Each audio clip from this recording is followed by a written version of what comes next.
Welcome back to SportsZone. I know it's been a while, so if this is just in case if you're not familiar with the place, I'm your host Ben Florence. We've got a great show for you. On my left, we got Mike Gardner on assignment in Fort Worth, Texas, not for the Final Four. We got Nick Papadis. We got Dylan Choate alongside. So we got a great show. But we're going to start, of course, March Madness. Even though it's April, still March Madness. We haven't had a show during March Madness, but we're not going to go recap every single game, although, I could do it. But, so we have the Final Four. We're taping on the Sunday in between the Final Four and the National Championship game. The Final Four was last night in Arlington, Texas, AT&T Stadium. We had, in the early game, UConn manhandling Florida to a relatively easy win. Florida was up front early, but UConn really got their shots clicking, was able to grind it out against Florida. While in the late game, we had a thriller between Wisconsin led for much of the game. Kentucky was able to fight back. They went on a huge run. Wisconsin came back late. Aaron Harrison, for the second game in a row, made a three. Wisconsin had a shot. The horn did not go. Dylan Choate, of the two teams that won yesterday, and we will now have a classic 7-8 showdown in the NCAA championship. The first time a 7 seed has ever made it to the championship game. Which team, in your mind, looked more impressive in their win on Saturday? More impressive. This is a tough one to call just because of the fact that both teams kind of fought out for most of the game. Mm-hmm. I'm going to have to go with Kentucky, though, just because of the fact that nothing against UConn. UConn was definitely grinding out the entire game, but UConn did go out to a 10-point lead to end the game. Kentucky was fighting the entire time. It was a fairly high-scoring game, and again, just like their past 3 games, it's come down to a last-second shot by Harrison. Mm-hmm. So just the fact that it went down to the wire, and the fact that they handled the big men. That's Frank right. was held to, I think, 8 points. Yeah, he didn't do much. Shots. So the fact that they rolled 2, because that was the biggest threat going into it. Just all of that put together is what makes Kentucky's win. Just the fact that they did so well just looks so impressive. Nick, what do you think? I'd have to agree with that because UConn did lead in both halves. They pretty well, with the exception of the first few minutes of the first half, they dominated the majority of the game. That's right. And the Kentucky game was not. It was a very close game. Neither team had a strong grip, unlike the other matchup. Yeah, it was an interesting, definitely 2 different games because the UConn-Florida team, as expected, both very good defenses, a bit of a grinder, but Florida really never got their offense going. While it was thought that Florida could manhandle UConn, it was UConn that manhandled Florida.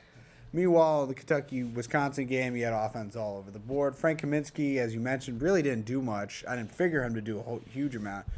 But, it's interesting. We love to talk Cinderellas, and by the seeding, even though Connecticut and Kentucky both won championships within the last few years, it's hard to consider either of them a Cinderella. But again, you have a 7 seed and 8 seed in the championship game, easily the highest combined seed ever in the championship game. You almost could make a case, Nick, that perhaps both teams have a claim to being that quote-unquote team of destiny. What are your thoughts?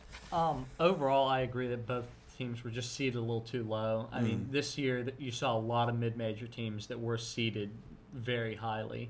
And it's not that they were so much penalized for being in a tough conference, but both teams being in a tough conference didn't have quite as good of a record as some of the teams that were seeded higher than them. But like Massachusetts, for example, had no business being seeded higher.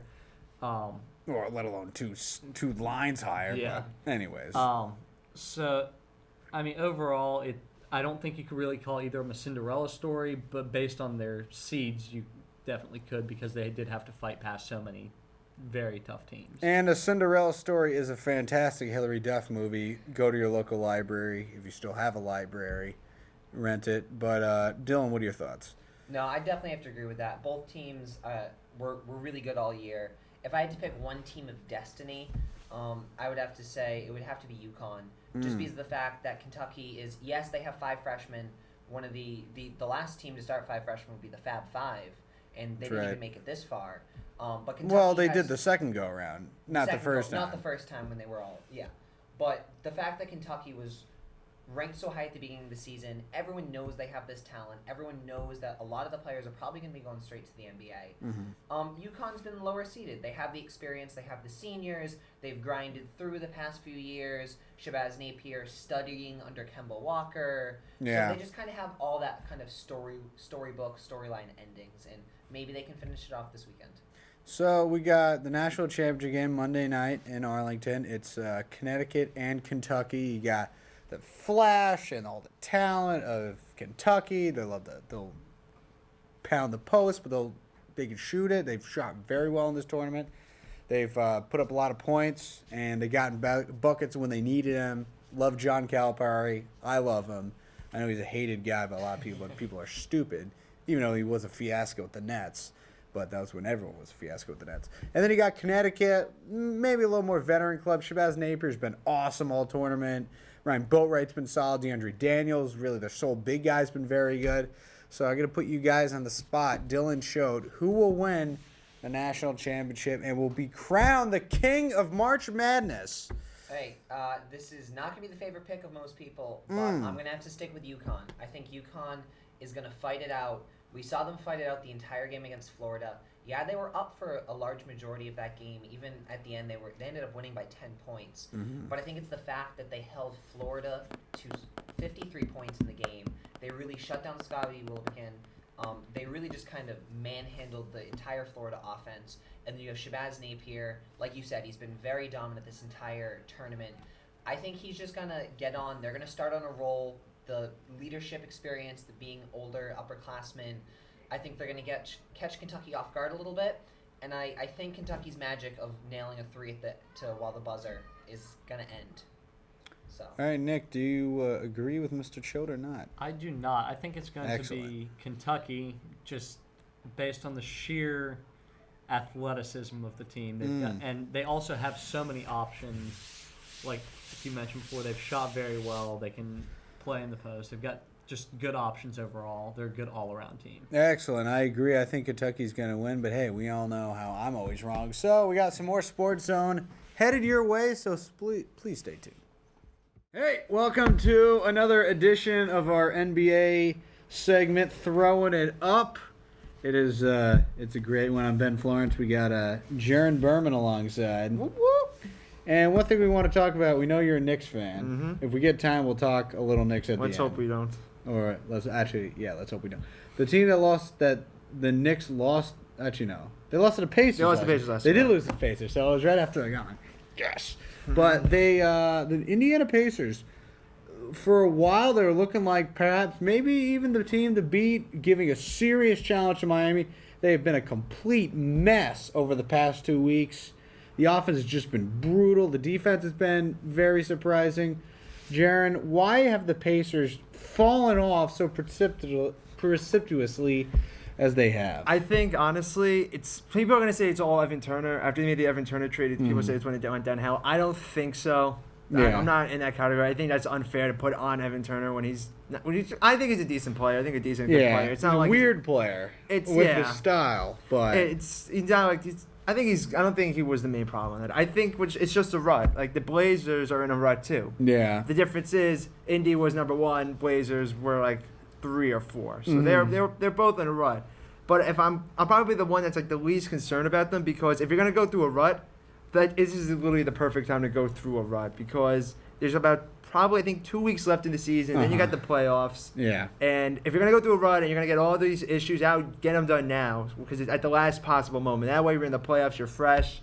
You know you're good to go, and you basically just slide. They're gonna slide through the first round opponent anyway. Yeah. So I feel like if you're gonna go through a rut, now is the best time for them to get rid of it. Yeah, you've seen them have a lot of issues. Roy Hibbert, David West said a lot of guys are playing selfish. Paul George, who we thought had taken the leap, perhaps isn't quite there yet. I blame Twitter on that. Because it looks like he's all there. The offense is just a little too streaky, which is fine. You have a lot of great players that are quite streaky when you look at offensively over time. But it seems that those Pacers, maybe not the threat that we thought they were to Miami, where they thought that Miami would have to go there.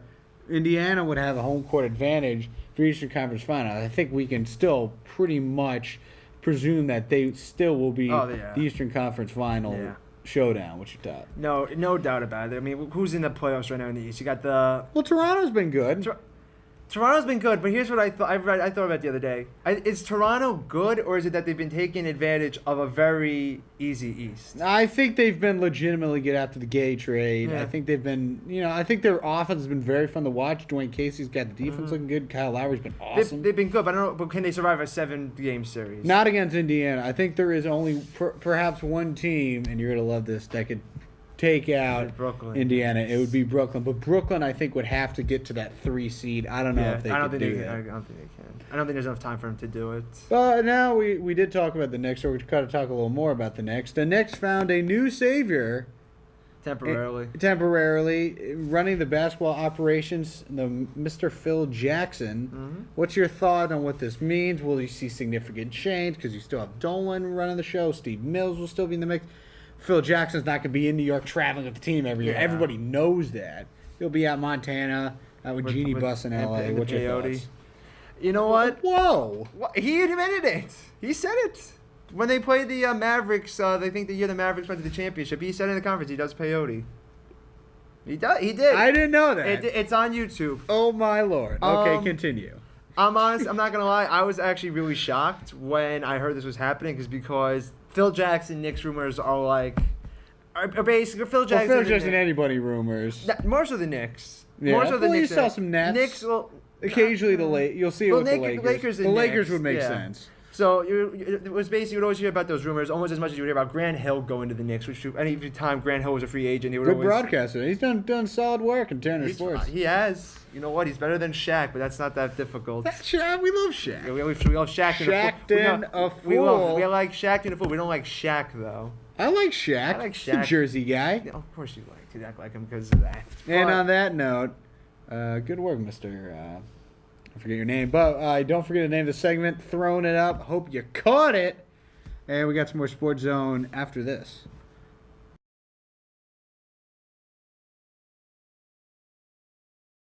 All right, welcome back to Sports Zone. We've now what also started while we were away was the MLB season kicked off last week. We had opening day. Actually, technically kicked off 2 weeks ago in Sydney, Australia. The cricket ground. We love cricket. But so baseball is now underway. Still very early in the season. So we got Dan Legnato, our MLB guy, I guess, or one of them. One of our experts. Another one of our experts is right here, Dylan Choate. I follow baseball, so that's great too. So guys, great to have you here. You talk about kind of the teams to beat. It seems like all the teams to beat seem to be in the National League. You got the Los Angeles Dodgers. A lot of people high in the Cardinals. You got some hype in the district about the Nationals. Not sure many AL teams to beat. Seems kind of more of a jumbled mess, which we love messes. But Dan, who do you think are the teams to watch out for in 2014? For the National League, I think you hit it pretty spot on. You got the Nationals. Of course. You got the Cardinals and the Dodgers. I think the Dodgers are the big name there just because pure firepower. I mean, that's right. Look at the Crawford, Ethier, Puig, Kemp, Gonzalez, Hanley Ramirez. Find me a weakness somewhere. I mean, that they're going to be really tough to beat. American League, Detroit, I think, is going to be good. They've been good the last 2 years. If Cabrera comes back healthy, and Ian Kinsler produces, that was their big trade. Right. I think they'll be pretty good coming out of the AL Central. Not to mention, it's also important to figure they gave up Doug Fister to the Nationals for literally nothing. I think they gave up like the congressional janitor and Lombardozzi, and that was it. But Dylan, who do you think possibly are the teams to watch out for smart people like us to watch out for this MLB season? Yeah. Another one I'd like to add to the NL list that we have there is the Braves. I think really them and the Nationals I think are going to be 1 and 2 most likely. Even with the Braves, with all the pitching they lost on the DL. They lost a lot of pitching on the DL. But they brought in Aaron Harang, and we'll see what he does with him. But he did pitch 6 or 7 shutout innings his first. That's time. Right. They did bring in Irvin Santana. So we'll see what happens with that. He had a pretty decent season last year. They brought him in late, though, so we'll see what happens there. But you still have to figure that they have Freeman, Ugla, Simmons is now starting this year. That's right. Chris Johnson, if he comes off his big year last year. That's right. Justin Upton, if he keeps producing. Hayward's kind of on a bounce-back year last year after being injured, which he always is. Uh-huh. But then you have B.J. Upton, if he can ever hit the ball. Evan Gattis and Gerald Laird at catching. So they have a lot of very solid components. It all just depends on which team slips up there. As for the AL, obviously I think you still need to look at the Red Sox just because they won it last year. They're team to beat if you think that or not. Uh-huh. You have to keep an eye on them just because they won.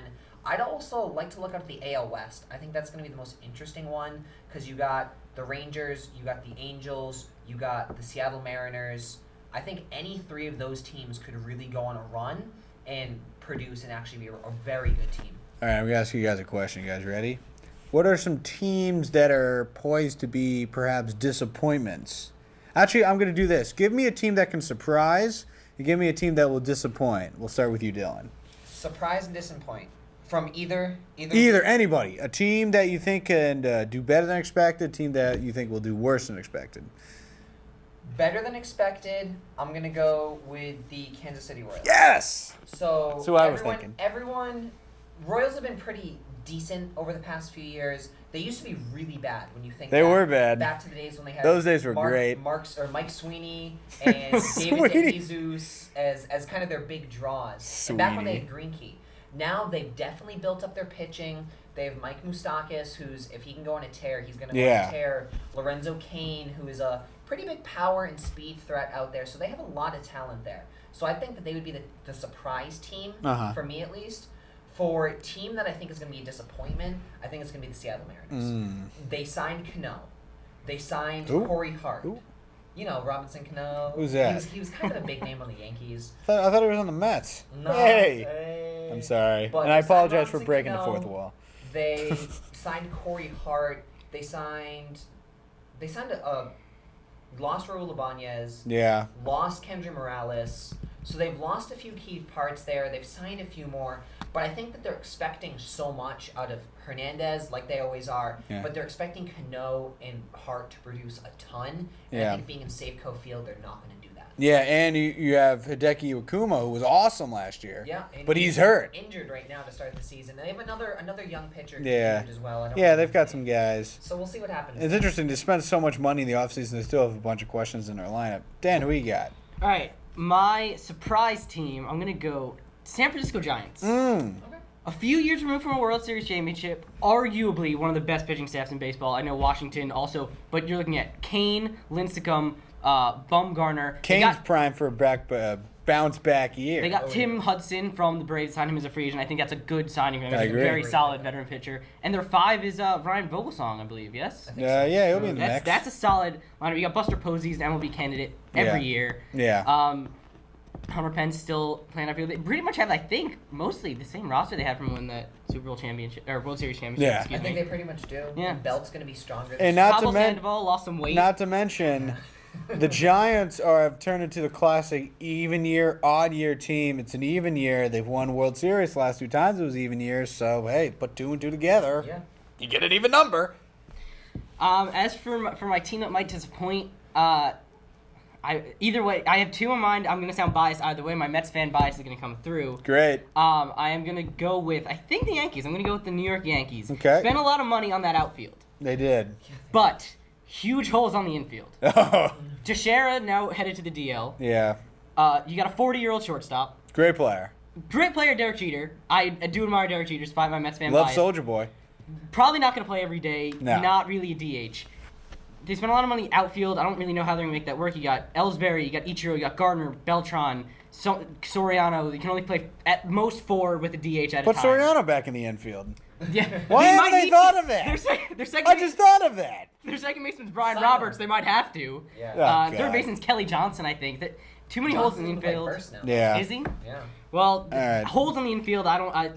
They might do okay. I don't think they're going to be as great as everyone says. Okay, so quickly, they're flashing the lights. World Series predictions, who over who? Dan, go.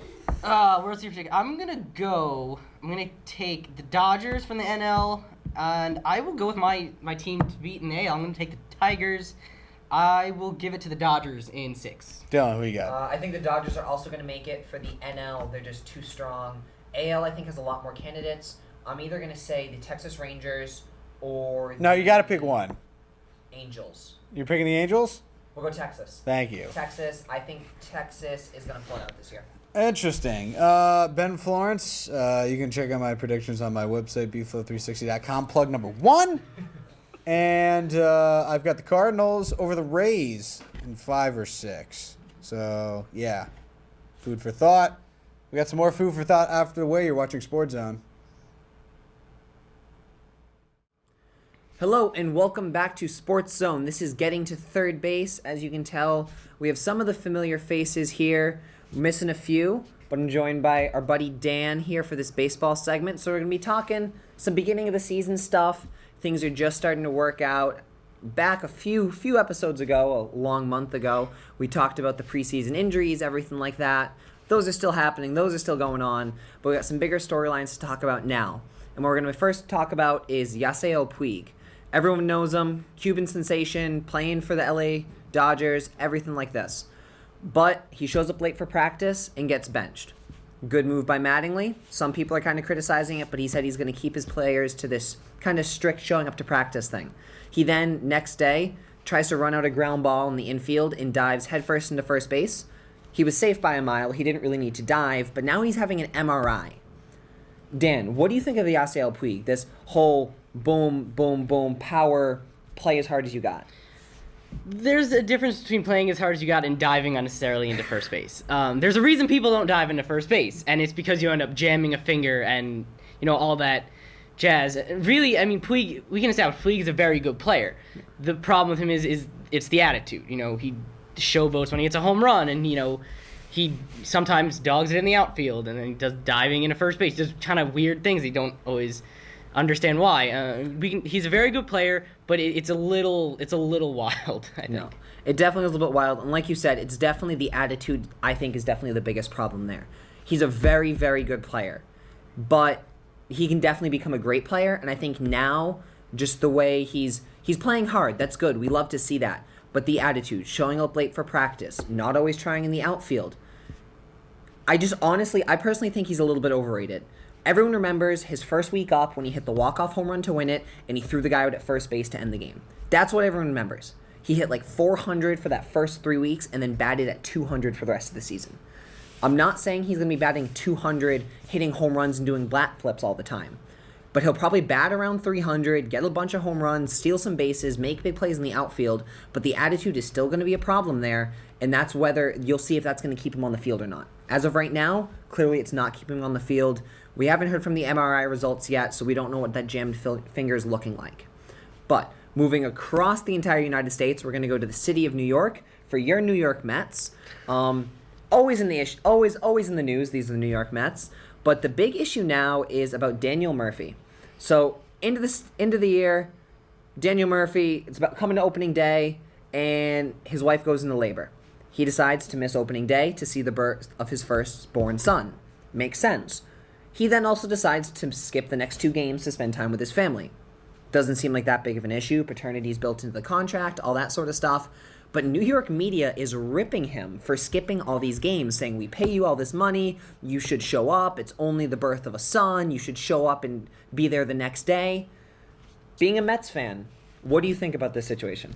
I personally have no problem with Daniel Murphy not playing opening day. And yes, he's a very important part of the Mets, and he's going to be, if they're going to compete in the future, he's going to be a big reason why. But it's his firstborn child. And you can't ask someone to miss that. Yeah. There is, of course, the Major League Baseball has the paternity leave list, which is basically serves as kind of a 3-day DL-ish thing.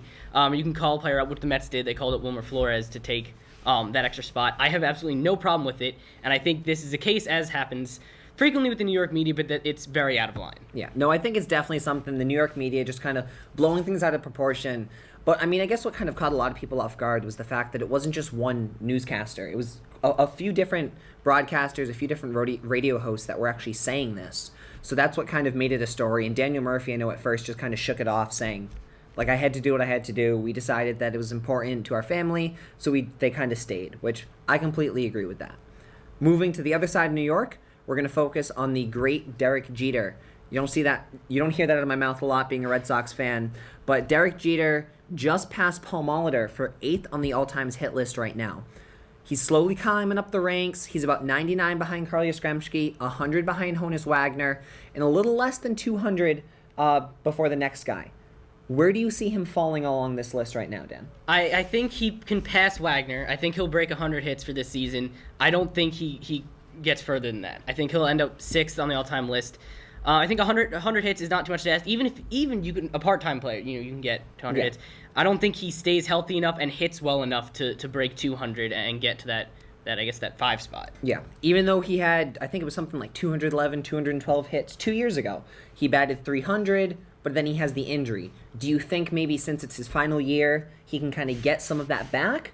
Or do you think he's going to be about 150 hits? He's an older player, not playing every day. Yeah, I mean, I think that's a big part of it. I mean, he's 40.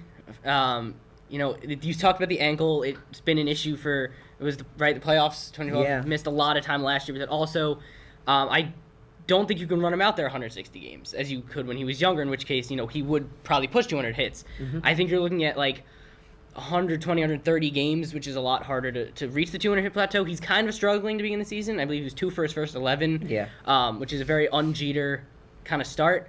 But yeah, it's too much to ask of a 40-year-old man to go out there and amass 200 hits and play every day. Yeah, no, it's definitely going to be hard for him to reach that. The only way I can see it happening is if he does get to that 200 hit mark would be through him playing shortstop and even playing a lot of time at DH. And I know they've tried to do that in the past with him. The one issue is that he doesn't have that pop that you like out of a designated hitter. So we'll see if that kind of continues. We'll see what happens there. But that's all we have right now for our baseball segment, getting to third base. The season's just starting to heat up, so we'll keep coming out with some more stories, guys, so keep it locked.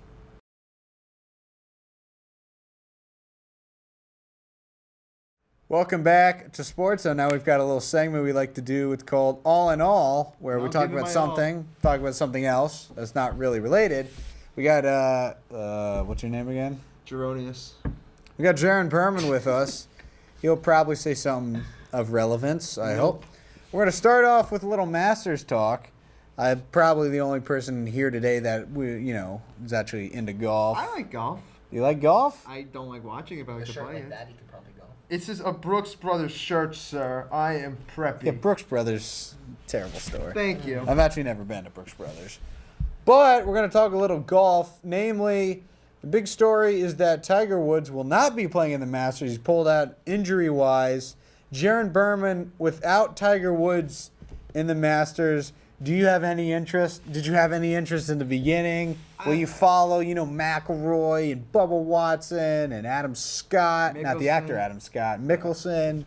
What's your take? I mean, will you watch this weekend? Yeah. Really? I'll watch it. What are you looking forward to? I'm looking forward to see someone win. Really? You got any guys in mind? Do I have any guys in mind? I'm a big Bubba Watson fan. I think he's a cool guy. I think he's a cool guy to hang with. Cool guy. He's got the General Lee. Yeah, exactly. He's a cool guy. I think he'd be a cool guy to hang with, so I'll root for him. But if I'm going to be frank about this, I remember the news came out on April Fool's Day. That's right. So a lot of people, it was on Twitter when it happened, a lot of people were like, oh, it's some hoax, it's some scheme or something. And it was actually real, and a lot of people were upset. I mean, is it good and a bad? It's Tiger Woods. Yeah. You always want to see Tiger play. But on the other side of the coin, yeah, it's Tiger Woods, but he really hasn't done he hasn't won a major in years. He hasn't won a major in years after the whole fiasco. So it's a loss name-wise, but if we're talking about talent pool right now, not historical, like talent pool right now, not that big of a loss. So I mean, it'll lose a lot of viewers. You're gonna lose the Tiger viewers, but in all in all, I think. Great. All right, just give me now. I can't focus. Thank you, sir. All right, and on that note, so Dylan, are the days starting to be numbered for Tiger Woods? His body seems to be betraying a little bit. He's had injury issues. Won't be the Masters first time, I think, ever in a long time. Very long time. He will not be in the Masters. Do you think that his days possibly are numbered, that he may never get to that Nicklaus mark of all-time majors with 16? I think his days are definitely numbered. I think the biggest part is the fact that this isn't just a normal like injury, kind of sore back, sore hamstring, something like that. Like it was first a sore back. He kind of tried to play through it, tried to rehab a little bit, and now he ended up needing back surgery. So we'll see what happens there. I think that'll definitely push him back for at least a year, maybe a year and a half, before he's back to full strength, able to like golf like at his skill level again. So yeah, I think if he loses a year now, just think of how many like less majors he'll be playing in, just how many less golf tournaments in general he'll be playing in, how much time he's going to need to get back. So it's definitely going to significantly hurt him. And we're going to now change gears radically, and we're going to talk something that pertains a big story in the region. Deshaun Jackson, he was cut last week by the Philadelphia Eagles. It was kind of... it seemed like we weren't. It's the whole. I'm struggling to find my words, but it's a bizarre situation because he was cut. You would think he had a big contract, but you would think if they were going to cut him for that, they would have come a while ago. But now you got the report, the NJ.com report, that he had some gang ties. So people wondering if that's why the Eagles cut him. You had Deadspin report a couple days ago that actually flagged a CBS Philadelphia, good folks over at KYW, and that Jackson tried to go over the head of Chip Kelly, hated guy in the locker room, but now he's coming to Washington, signed with Washington. They gave him a 3-year, $24 million contract. Dylan, what's your takes on the situation? Because it is kind of an odd situation that we don't see all that often. It's definitely a very strange situation. And I feel like it's one of those that's continuing to develop as the days turn. And I think a part of that is just the fact that it was originally reported that he had gang ties and that they were kind of worried about that, of who he was hanging out with and what that might end up happening. Obviously no one wants a whole Aaron Hernandez sort of debacle again. But then it slowly has been reported that it's been more of the fact that they released him was because of his locker room presence, his attitude, not being well liked in the locker room, kind of still being, I don't want to use the word immature, but like practices, that sort of stuff. Mm-hmm. So it's interesting to see what's kind of happening and what's coming out now. But I think the fact that he goes to Washington just kind of adds to the drama. It adds to the storyline. Going within the same division, not really moving that far from Philadelphia to Washington. They'll play him twice a year now. So that's right. See him. He's hooking up with RG3, giving him a big threat target. Yeah. But it's really going to be important to see why they really did cut him.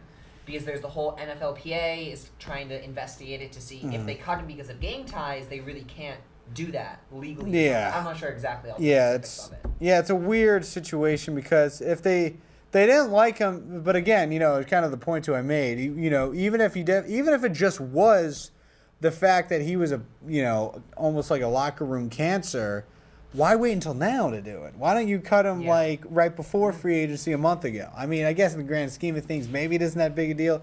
Very weird stuff, Mr. Berman. Now, but what is a Deshaun Jackson? I think he's a little overrated. I think he's a solid deep threat, but I think he's an overrated player. He's not as good. He's not an elite receiver. But what does he bring to this Washington club that was a fiasco last year, looking to bounce back?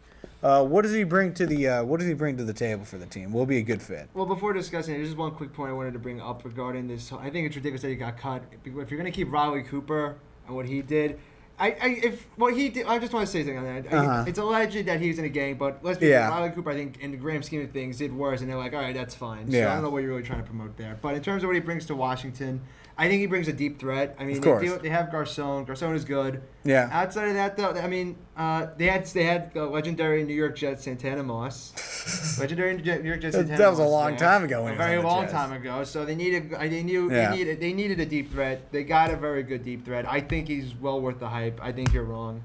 Well, and on the note that I'm apparently wrong, we got some more sports on the way, so stay with us. Welcome to SportsZone. I am Arsene Wenger. I have lost my job at Arsenal because I cannot manage my team. No, I'm serious. Welcome to Studio 90. This is Studio 90 on SportsZone, our soccer segment, and we'll go ahead and start it off talking about today's performance by Arsenal at Goodison Park, joined by Nick. And how do we feel about that 3-0 loss for Arsenal away from home? It's just continuing Arsenal's bad trend lately. Arsenal went from being in the top 1 or 2 in the league for the majority of the season. They've just fallen off completely. They can't pull anything together. They've had a bad streak lately. They went from first in the first half of the season. Now they're battling to even keep a Champions League spot for next year. And today, with Everton hot on their tail, it didn't help one bit. Roberto Martinez showing he's quite the adept tactician, starting Romelu Lukaku out on the right wing, and he gets his goal, cutting in on the right and basically blocking off midfield. So that was a hugely important game. Another important game, Mr. Papadis, your Liverpool captain Stevie G, 2-goal, 2-penalty performance today, putting Liverpool right at the top of the table, 2 points clear of Chelsea. Yeah, that game was an interesting one because on both sides the ref was criticized a little bit because he had the second penalty call that he called was a little bit contentious, but then he had the Andy Carroll goal, the goal that resulted from Andy Carroll pulling Simon Mignolet's arm, something like that. He completely, if you watch the highlight, he just grabs his arm and pulls it down, which knocked the ball free, which ended up resulting in the goal. And the linesman actually said something to the referee, but the goal ended up standing. So I don't want to say the second penalty was a makeup call, but at the same time, it was just kind of bad refereeing on both sides. So how are we feeling about the title race? I know last time we chatted, Chelsea were on a roll. Since then, Chelsea have dropped points. Liverpool have not. Man City have not. Man City still have games to play. How are we feeling about the title race? It's really down to either Man City or Liverpool. And as much as I hate to say it, unless Man City drops some points unnecessarily, it's theirs to win because they do have the 2 games in hand still. Even having 2 games in hand, they're only 4 points back from the league leaders. So it's going to come down to can they pick up all the points. If both teams win out, it's City's hands down. But they do in that case, having 2 more games to play might be a detriment more than a help. And I mean, look, that game next Sunday, it's huge. It's, that really will. Man City visiting Anfield. Yes. The cop will be singing YNWA very loudly. It's a terrible song. And also, it'll be interesting to see because Suarez and Sturridge both perform very well at home. Yep. It'll be interesting to see what kind of performance they put up against a team like Man City that is an outstanding side. I'm curious to see Vincent Kompany, obviously a rock at the back for Man City, but Martin De Michelis, will he play? There's a lot of dynamic movement in that Liverpool team. They, you see Sturridge start his runs out wide and then cut in. Suarez will pick up the ball deep and run at you past your midfield line. So they're a very dangerous team. I'm curious to see how that back four deals with those 2 informed players. Easily the 2 best players in the league right now. Easily for me. Absolutely. Suarez on a tear. If he continues to score, that he could break the record for Premier League goals in a season. He might just. So now let's pivot to the Champions League. Second round of the quarterfinals this week, and the English teams are holding on. Just my Chelsea team are 3-1 down. No Ibrahimovic. What do we think about Manchester United, though? Manchester United, that was a big draw for David Moyes. Moyes has had some struggles domestically, but he's done pretty well in European competition, honestly. Some of that was Van Persie pulling him back in the round of 16. But if it's going to be a tough one for them because they are going to the Allianz Arena for the second leg. They will be playing away, but they're still very much in it. Yeah. I think they can do it. They can do it. The thing about David Moyes is that lately he has been when he's been put in a position where he doesn't want to play the team that he can play, his teams perform fairly well. You saw that this weekend. Juan Mata, one single tear down my face. Juan Mata, 2-goal, 1-assist performance. But we'll definitely see. I think if any of the English teams can get through, it might be Man United, in all honesty, and that hurts me as a Chelsea fan. Obviously, it's well known on this show. I'm a Chelsea fan, but there's always next season. And then we're going to pivot to preparations for Brazil 2014. U.S. men's national team, Wednesday night, a pretty nice Wednesday night in Arizona, playing on some turf, taking on Mexico. 2 goals early, one from Michael Bradley, one from Chris Wondolowski off a Bradley assist, and then just letting Mexico back into the game. What do you think of the USA running a 4-4-2? I have a lot of strong feelings about it, but go ahead. It's one of those things I'm not really sure because we came out so strong at the beginning, but then they just fell off. And I don't know if that's because the midfielders just got tired and weren't tracking back as much as they should have, or if that was just tactical flaws overall. I'm kind of hoping that we can work it out because we did, as I said, score those 2 goals so quickly. It's certainly the 4-4-2 makes them play at a high intensity, and you risk obviously against Germany, Portugal being overrun in midfield. But I think that what's really important for that U.S. team is that back line. That was not a first choice back line for me. Having Michael Parkhurst at left fullback, that's going to be Fabian Johnson, and at right fullback it'll be. I want it to be DeAndre Yedlin because the dude has great hair. But with that, we will trap it and backheel it into the box. This has been Studio 90 on SportsZone.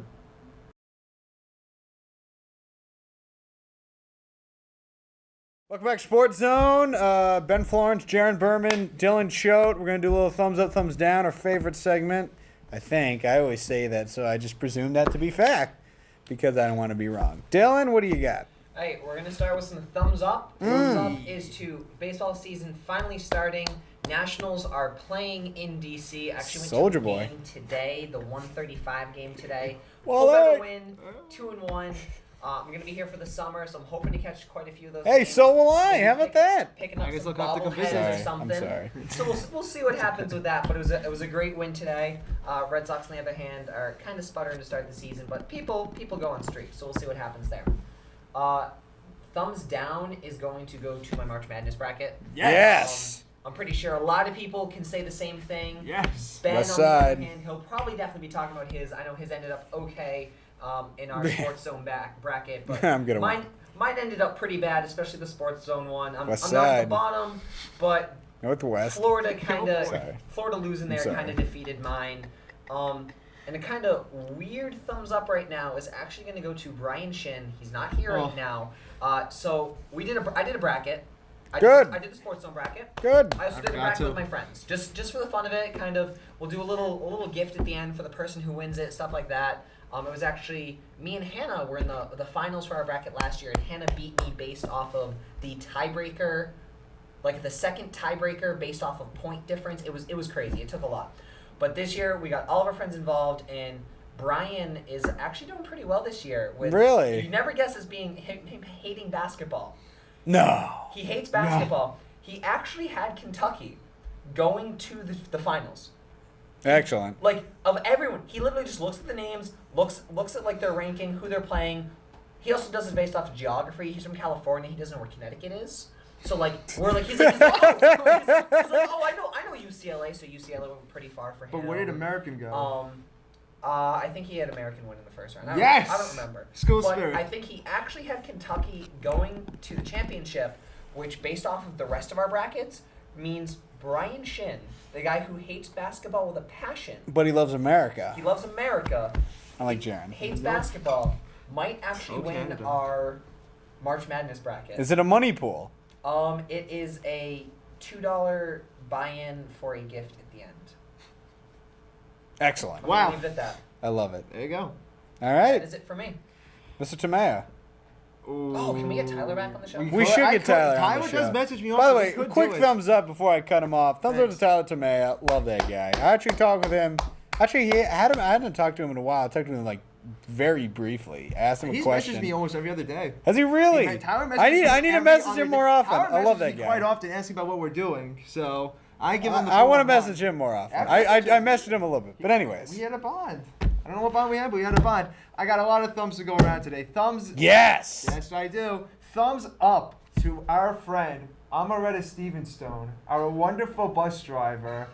And if you don't know, Miss Me and Mr. Dylan showed here. Did you just say Miss He Me? did say miss me, so we're gonna let it go. He called himself a girl guy. Excellent. That's Continue. on national television, but that's okay.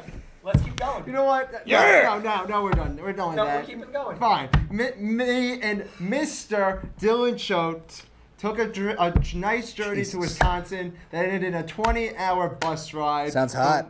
You know what? I was asleep, so that tells you as much. Yeah. It was crazy. It was great. It was a wonderfully horrible time. Thumbs down real quick, Milwaukeeans. Oh, Rude, come Pete, on. I'm sorry. Very rude and very mean to us. I guarantee They were this is very coming mean. from a Long Islander that the Milwaukee Okay, people, so that's even more of a point. If I'm saying it and I'm from Long Island, then that means I don't more agree so with they that. are. I've been to Wisconsin. They're some of the greatest Listen, people. Listen. I've been to Green Bay. Those people are Yeah, heroes. Green Bay, but not Milwaukee. I flew into Milwaukee. You What do were. they have to cheer for there? The Bucks. Yay! Hey, the University of Wisconsin did all right. Well, you know what? Here's what happened. I was walking through the concourse, and this one woman really tapped. All right, this isn't going to be a whole 50-minute story. It is isn't. It's it? like your second one. I was just gonna say I was walking in my Jesus. AU jersey. This I was walking around was the a concourse, bad idea. And this woman just said to me, "How are you enjoying Milwaukee?" I'm like, it's very nice. I go to my seat. We go to our seats, and everyone just started berating us about how we're cheering for our own team. Yeah. Thumbs down, Milwaukee. You guys really screwed it up on that one. I'm not gonna send my friends there now. You never were going to send your friends there. No spring break at Wisconsin. All right, continue, please. What else we Today. got? Oh, today, thumbs up to Ben Florence. He's been on a different level today. It's just gonna I don't know say if that's that. a good thing or No, a bad I thing. don't know, but it was a good thing in my book. Thumbs up for the weekend. I'm just gonna put it at that. Oh my And thumbs God. up to Tinder. Great app. Highly suggested. It's I'm a going terrible down. person. I'm I know. yelling timber. You better swipe. Hey, we're white. To We the love right. timber. We do. We love Pitbull. But white people We love love timber. Kesha. And we love Pitbull. I, and Kesha. you know, Of the two. It is magical. it is. Kesha and Terrible Pitbull, music video. Magical. All right, continue, please. No, and I Are you think- done? I think You're I'm done? done. Thumbs up to the Knicks for Jackson. Wait, why thumbs up to Tinder? Because I'm not gonna go tell national television why, but I've had a very nice Fair experience enough. with Tinder. Fair enough. It is a great app. People should use it. Yep. It brings the world together. Excellent. Literally. All right. Yeah. I'm going to start off with thumbs down. Can it be spring yet? I mean, we've It had. is spring now. Well, it is technically spring, but we've had temperatures in the 60s. It was beautiful today. It was a very nice day. I went for a walk, went up to the bank. It was great. The guy was I went up to the great. bank. I went for a walk. Went to the But, bank. yeah, but can we get like some 70s? I want to wear my shorts more I often. want to wear my tank tops, bro. I want to wear my tank tops. You wear them anyways. You do wear them anyways. I So, do. That is yeah. true. Another thumbs down. Nothing From stops me. Friday until Wednesday, I got 3 papers due in that span, which is going to be awesome. Betty Flo. But that's going to be great after that because it's going to be like, hey, I'm almost done. Then So, it's Passover. what? Then it's Passover after your papers are done. No, my paper, whatever. You should just be quiet. Yeah, no, you're turning into Gardner. Thumbs up. I'm going to thumbs up to ATV. Where I was actually a part of the production crew that did on Sunday, the American Student Government presidential debate. And it's interesting. I basically played the role of like a Meditator. not a mediator Mediator. or moderator. That's the word. I basically played the role of like a horseshoe or a garden gnome. I literally, you're gonna love this. I didn't do anything. I sat in the back. The great Madeline Trini was directing. Geet was kind of running the whole show. The legendary Geet Jashwani. You had some ATV news people moderating the debate. It was good stuff. But I was literally there solely because, and I quote, when you're here, good things happen in the studio. And apparently, if something would have gone wrong, they would have went to me, which I think is ironic because when something goes wrong here, I would have gone to them. So that would have just caused a spiral of problems and love. But they did a great job. We had a little free pizza before. Ooh. Only had 2 slices. Oh. And it was that Pete's. Pizza. Yeah, that's pretty It's stuff. good. It's New It's pretty Haven. solid. I'm a fan. I mean, a lot of things Friend of that the come shop. out of New Haven suck Well, because a lot of places in Connecticut suck. well. Thumbs down to Connecticut. I haven't been in Connecticut in years. I remember there's a story about my dad driving me on a Saturday morning into Connecticut to get a lottery ticket. Fun fact, Why? this was way longer because the Connecticut lottery was huge. Why? I don't know. Yeah, John Florence loves I don't SportsZone. God bless your soul. Another thumbs up.